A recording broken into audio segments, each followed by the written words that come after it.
Just bear in mind for those of you who are saying whoever's getting played and the way some of you were saying it. Okay, well, next time you phone up a professional to do your plumbing or your electrics, when you're left with your issue worse than what it was before they came or they do half a job, well, don't be screaming that you want a resolution. Let's just say they played you. Yeah? Because Bob Arum is supposed to be a professional. He's not supposed to be playing anybody, not Eddie, not boxing fans or anybody. He's supposed to make fights.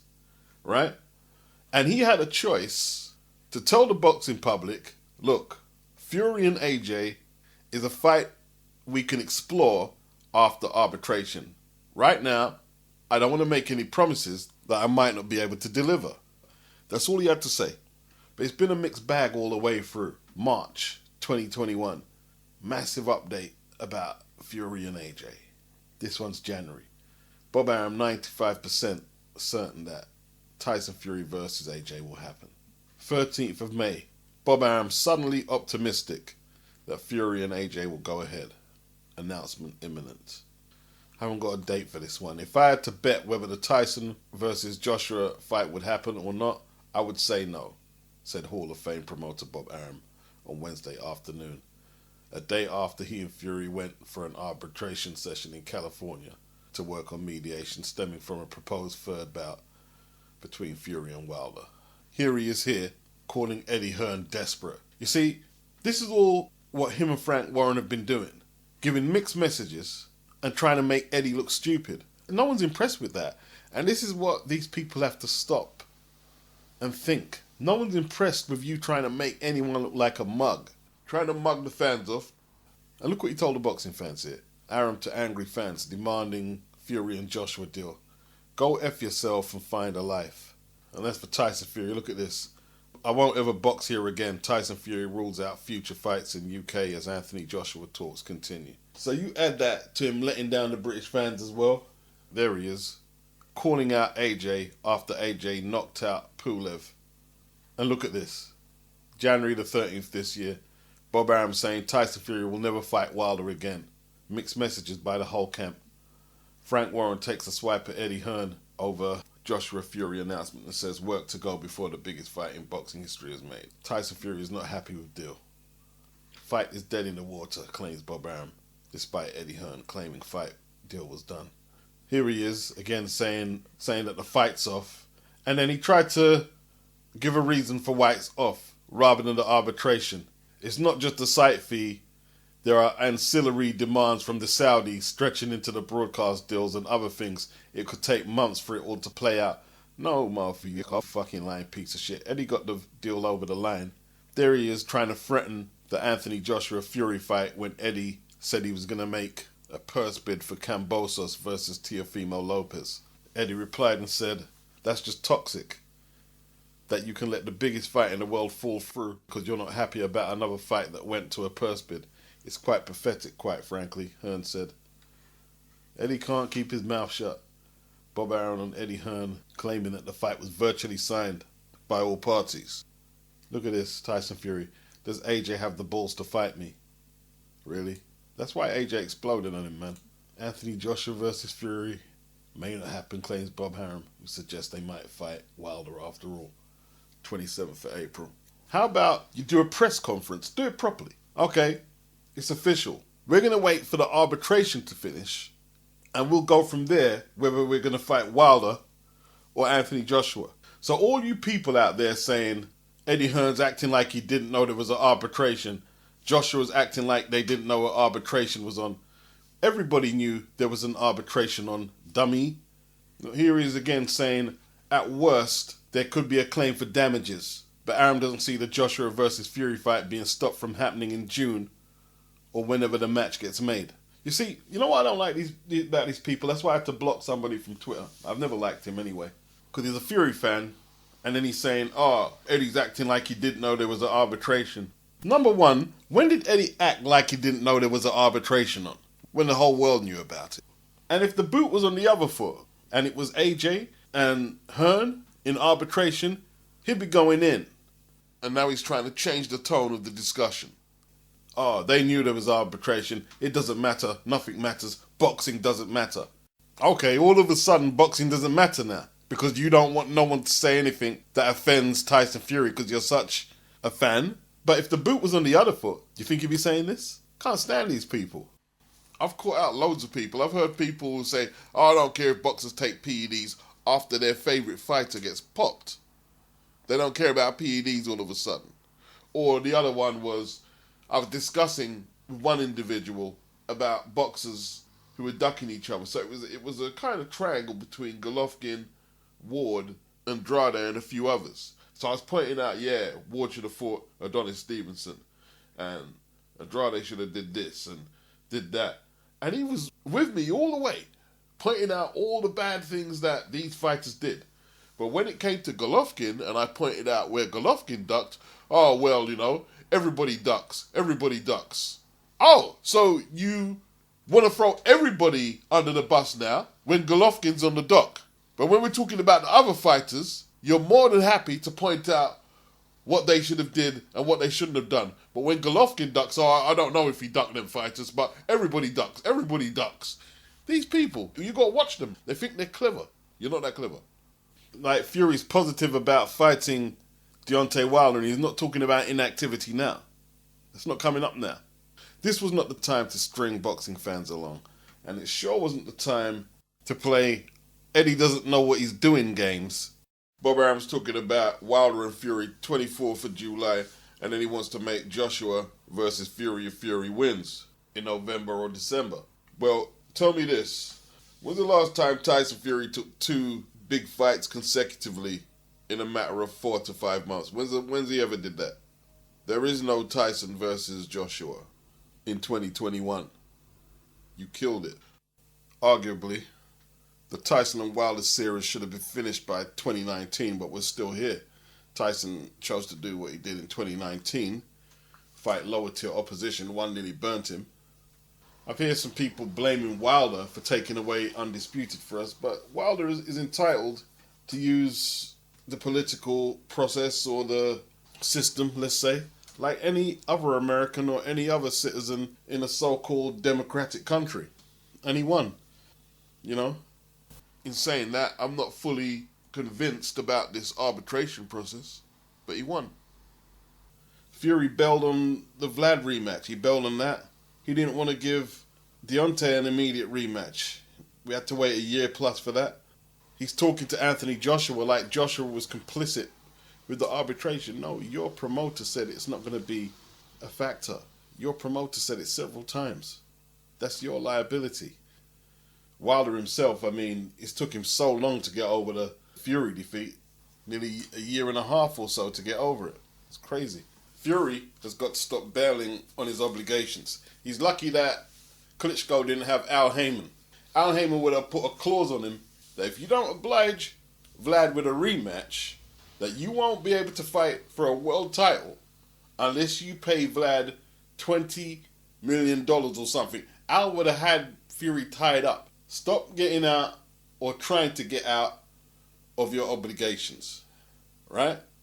Because you've messed this up for the world and all the British fans who are really looking forward to this. Mr. Oh, nobody wants to give Dillian a fight, talking about Joshua and Wilder. And he said, all right, if I win a belt, I'll give him a fight. And then when he was asked to have the eliminator against Dillian, nope, I don't take orders. But he seems very complicit to give Wilder this rematch. He doesn't want to appeal the decision or discuss it or anything like that.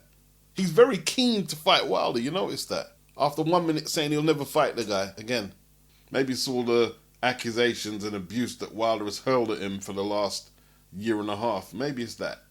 When he won the belt from Wilder and Wilder was injured on the sidelines and there was talks of a possible defense against Dillian, didn't want no part of it.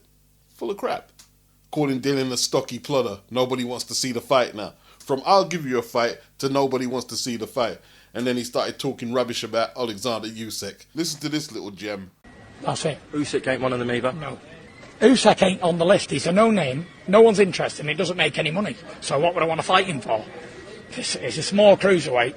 A foreigner, don't speak good English, and nobody's really interested anyway. He's not saying anything alike. I want the big fights that people are interested in, and that ain't one of them. What if he was to beat Joshua? still it won't be a big fight. He's still a foreigner in a westernised world. The belts are back in the West, and they're going to stay there. And, you know, for whatever it sounds like, the heavyweight champion should be from Britain or America, nowhere else. That's it. He wants the biggest fights. So is he saying that Wilder 3, a man he's beaten already, conclusively, is bigger than AJ versus himself right now? We are in danger of overcrediting Bob Arum with this evil genius tag that played Eddie Hearn. We really are. What he did, basically, was he stuck his head in the sand with the arbitration. Ignorantly, yeah?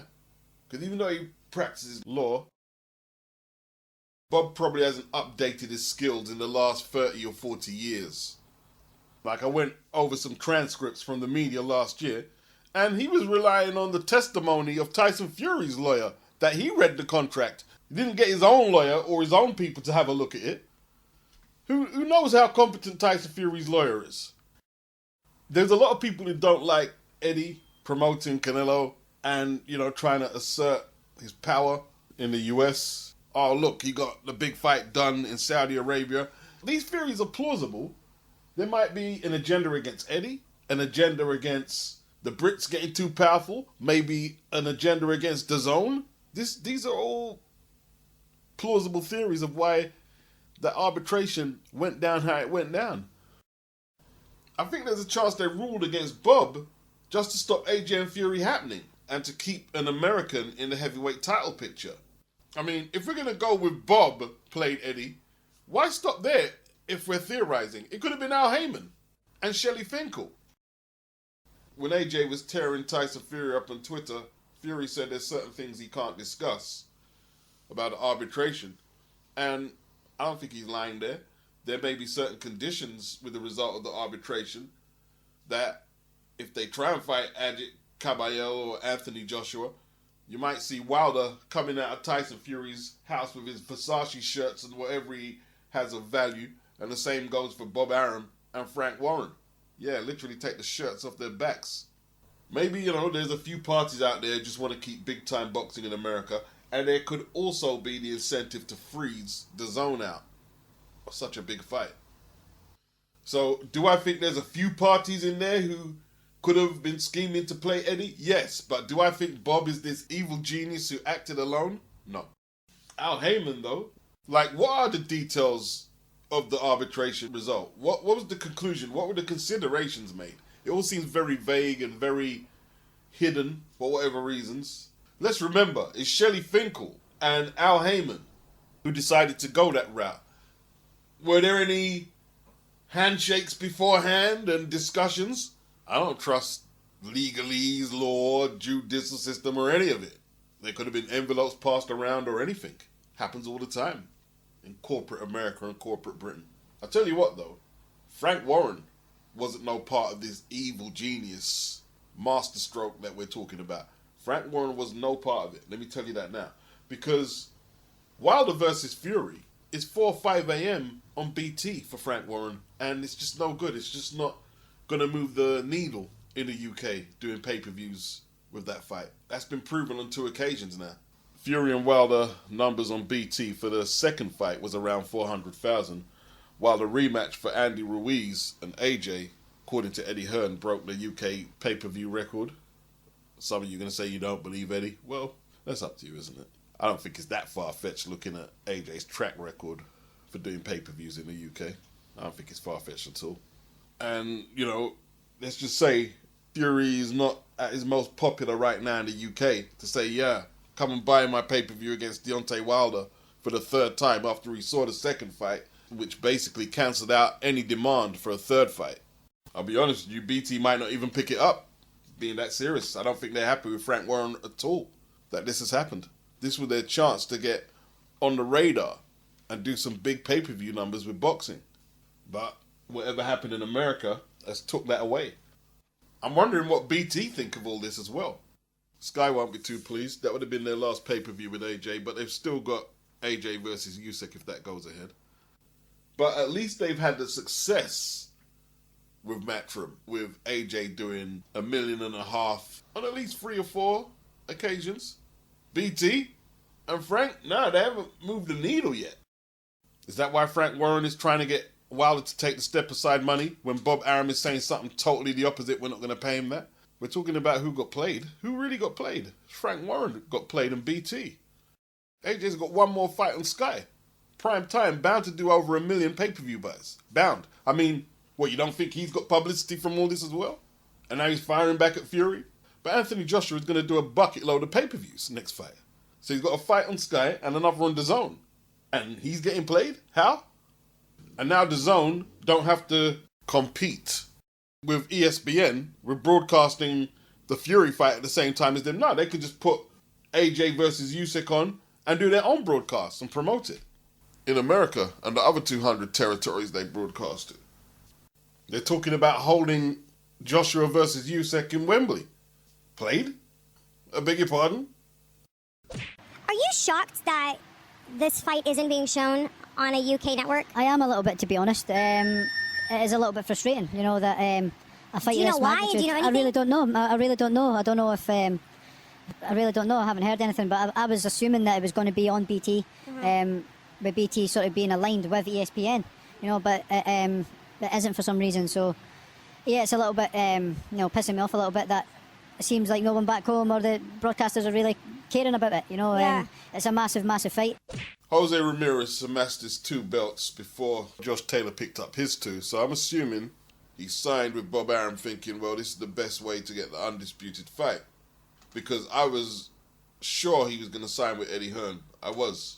McGuigan even said they was in talks with Eddie Hearn. Boxing often leaves the boxer with what they call over here Hobson's choice.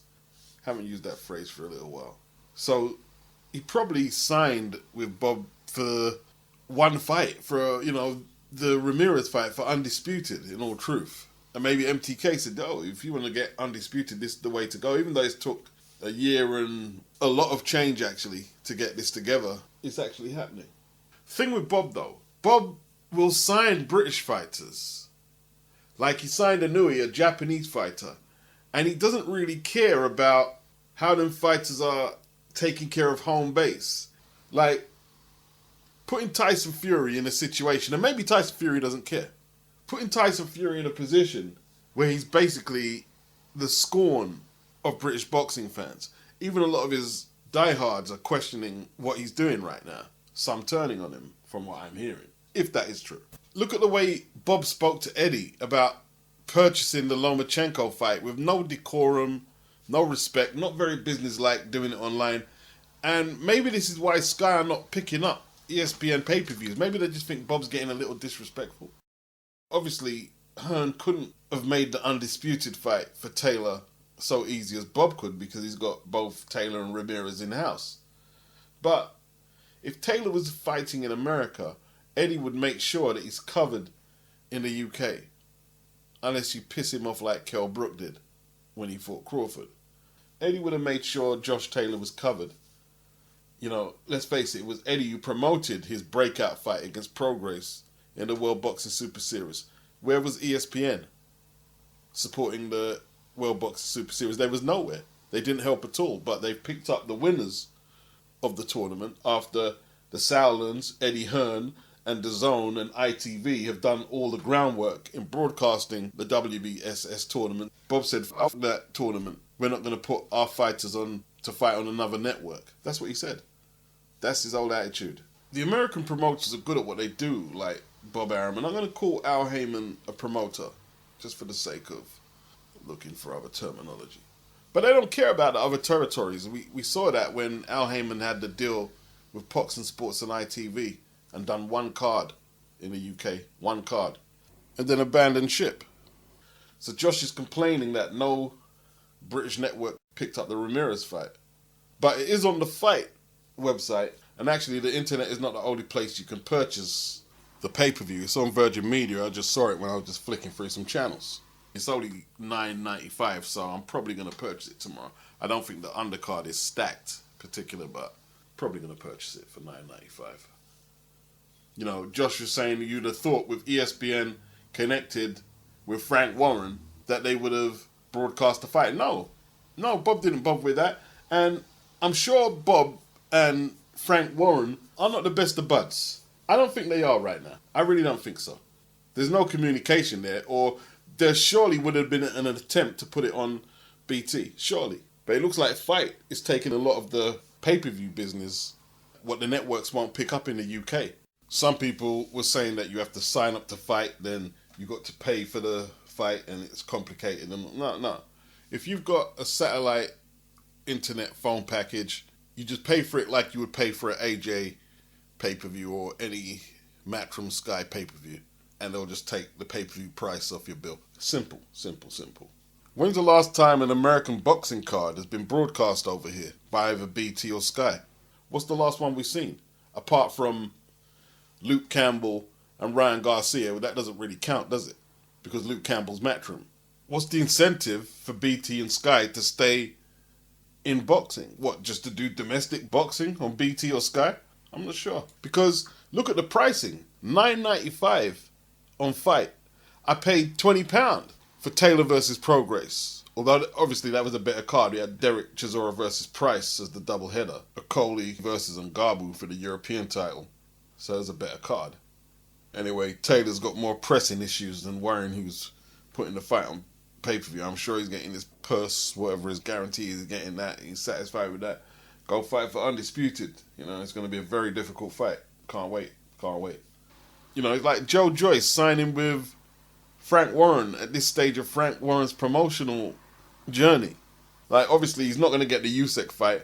And I'm not saying Frank could have made it. But Frank didn't defend Joe at all when Usyk's manager was saying they're going to take 90% of the split. Like, what's Joe's momentum since he beat Daniel Dubois? I mean, I think Dubois is going to be in the ring before Joe. These are not good decisions. Not a good decision. I'm not saying every fighter has to sign with Eddie. But Frank, not sure, man. Not sure. This week's been a horrible week for Undisputed Boxing. Horrible. Taylor versus Ramirez has flown way under the radar. I think most of us know that. Obviously, there's been the struggles getting the UK network to broadcast it. Because look, FITE don't have that much of a reach. They really don't. You know what I mean? I don't know how much Virgin Media subscribers there are. I'm sure if you got a Sky package, you could pick it up as well. It won't do as much as if it was on Sky. BT, I'm not sure about. And then you had Ben Davison, who, rather than talking up Josh Taylor's chances to the media and trying to do some promotion, even though that's not his job really, he's there doing damage control for Billy Joe Saunders, a fighter that he's not training. He's doing that. And that's took up how much headlines recently? A whole load. Then you had the arbitration, and that just blew up for the whole week. Murdered off our undisputed heavyweight title fight. Murdered it. And then I watched the weigh-in. Both men made the weight. Josh Taylor is in a strop. He usually is. I don't think the Americans are used to his temper like that, but we know Josh already. And then a couple of hours after that, we hear Manny's fighting Errol Spence. And everyone's talking about that. This fight has got buried. Every time he's tried to rear his head to say, yo, I'm alive, someone just took a size 20 boot and stomped it back in his mud hole. Crazy. Eddie Hearn works hard, but he still hasn't had that defining fight in America, has he? He still hasn't had it. And even though AJ and Fury wouldn't have been in America, that's really irrelevant. I'm talking about he hasn't gave the TV networks, or should I say DAZN, that defining fight that will say, yo, lift off. He's done it for Sky, AJ versus Klitschko. It's a great event. But he won't give up. If he keeps working on it, he'll get there. Now, Al Heyman, say what you want to say, does a good job for his fighters, man. He got Wilder a shot at his old belt against Fury through arbitration. That caught everybody off guard. And he's got Spence, the Pacquiao fight. Big week for Al Heyman. He has to get the Player of the Week award. Player of the Week award, bruh. Al Heyman. Delivered for his fighter, Errol Spence, where Bob Arum hasn't delivered for Bud. Even when he had Manny in-house the same time as Terence was. Not a good week for Arum either. Some people saying that Arum played Eddie Hearn. No, all you did was mess up the undisputed heavyweight title fan for boxing fans all around the world. And then got embarrassed by Al Heyman, not only in arbitration, but he's totally upstaged by getting a Pacquiao fight for Spence. While Arum was talking about a big announcement for Terence Crawford the other month. Well, what's that then? What's the big announcement? The sooner this guy gets out of boxing, the better it will be for a lot of fighters and boxing fans. Let me just say that now. It's not trustworthy. But look, I doubt Terence Crawford is going to see this, but he has to bear in mind, right, that the boxing landscape is a very unstable one and it's unpredictable. So while it looks like everything's going wrong in terms of him getting that lift-off fight, you never know what's around the corner. You don't know what's around the corner. Bob Arum is talking about Terence could fight the winner of Taylor and Ramirez. I'm not even sure if Bob can deliver that right now for Terence, to be honest, though. But you never know what's around the corner. I think he should get away from Bob ASAP. His contract runs out later this year, and he needs to get away. Away.